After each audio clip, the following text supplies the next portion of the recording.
বলা হয়ে থাকে ব্রিটেনে শিশুদের সবচেয়ে আনন্দের জায়গাটি হলো তাদের স্কুল।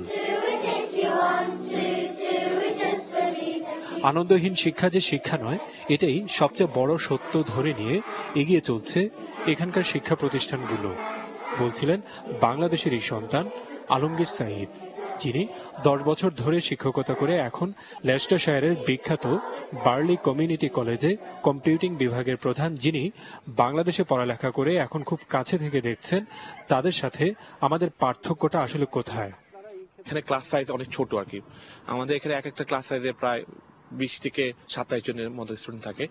আমাদের যদি কোনো স্টুডেন্ট থাকে স্পেশাল এডুকেশন নিড, যারা মানে ডিফিকাল্ট প্রবলেম, তাদের জন্য আমরা একটা সাপোর্ট টিচার পাই। আমরা আরো সাপোর্ট পাই, ধরেন আমাদের ম্যানেজমেন্ট যারা আছে আর কি, তারা সবসময় আমাদের টিচারদের সাপোর্ট দিতে আর সবসময় মনিটর করতে থাকি আমরা কোয়ালিটি মেনটেন করতেছি কিনা আর কি। আমাদের এখানে টিচিং কোয়ালিটিটা, আমাদের এখানে জবাবদিহিতা আছে, মানে প্রত্যেকটা স্টুডেন্ট যে ভালো হোক আর খারাপ হোক, মানে তাদেরকে তাদের রেজাল্ট ভালো হচ্ছে না কেন কেন হচ্ছে না কি, সেটা আমাদেরকে জবাবদিহি করতে হয় কি। এটা একটা one of the major reason আর কি বাংলাদেশের স্কুলের সঙ্গে এখানকার স্কুলের পার্থক্য।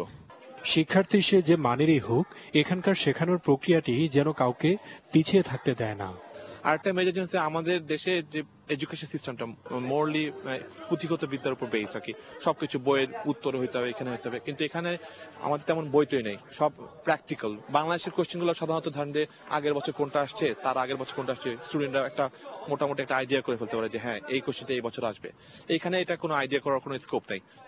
আর শিক্ষা প্রতিষ্ঠানগুলোর এইসব বৈশিষ্ট্যের কারণে কিছুদিন আগেও পিছিয়ে থাকা বাংলাদেশি শিক্ষার্থীরাও এখন বেশ ভালো করছে।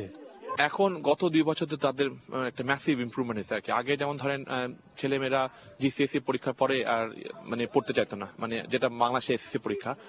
এখন ওরা ইন্টারমিডিয়েট করছে, মানে এ লেভেল ও লেভেল করছে।